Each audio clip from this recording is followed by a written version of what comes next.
How can you be the happiest and most depressed country in the world at the same time? Let me explain. Behind me is a list of apparently the world's happiest countries. Finland, Denmark, Iceland, top the leaderboard.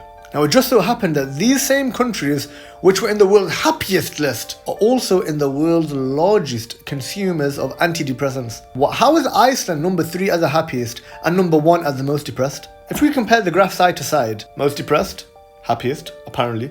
You got Iceland on both, you got Finland on both. What else have you got? You got Denmark on both, you got Canada there, you got New Zealand on there. And if I went down the list lower, the top happiest countries are also the most depressed. How the heck did that make any sense? Now, after doing a bit of research, the world's happiest countries were based on this paragraph here: GDP per capita, social support, healthy life expectancy, freedom, generosity, and corruption. So basically your wealth and how much of a good life you have determines your happiness, apparently. Those of you who analyze the statistics will say to me, well, hang on a minute. The graph before shows antidepressant consumption within selected countries, not within all countries. So I've got another 2 graphs here. This first one showing depressive disorders in the rest of the world. Are you going to say to me, well, hang on, Southeast Asia and the Western Pacific region have the highest? Well, that's because they've got half of the world's population. Look at the bottom here. The African region, although it is the world's least in terms of GDP and the most in corruption, but it's the least depressed. I understand we need to be a bit fair in the way that these stats have been put together and compiled. But as a general trend, the poorer countries on earth seem to have less depression rates. Then this graph doesn't make sense. How can these countries be the most depressed in the world when they've got some of the best GDP per capita and social welfare and the least political corruption, apparently? What am I missing? What is the catch here? The missing piece of the puzzle basically is the assumption right here that money and a fun life will give you happiness. Now, I'm not talking about just some short-lived excitement. I'm not just talking about some exhilarating life experience. Yeah, that can make anybody happy. I'm talking about a deeper meaning of happiness here.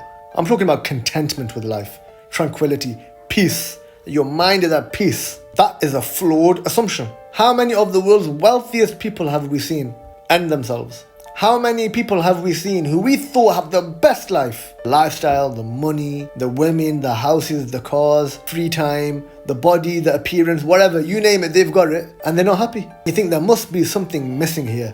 There must be a deeper understanding of happiness that is missing from these people, that is missing from these nations. Now, interestingly enough, and you can call me a conspiracy theorist here if you want, but the largest atheistic countries in the world happen to be on the list of the most depressed. Czech Republic, the UK, Sweden, Denmark. True happiness in life is to understand your purpose in life, which agrees with the mind, which is intellectually stimulating. For a Muslim, that is simple. We have been created by God, and our purpose in this life is to worship God, Allah. But the irreligious and those who are atheists, they do not really have a set purpose in life. They are always searching for a purpose in life. Their purpose in life may to be making money, maybe to get this certain career. That purpose will always change, because that purpose is not fulfilling. Their self-given purpose does not satisfy the true purpose that human beings have been made.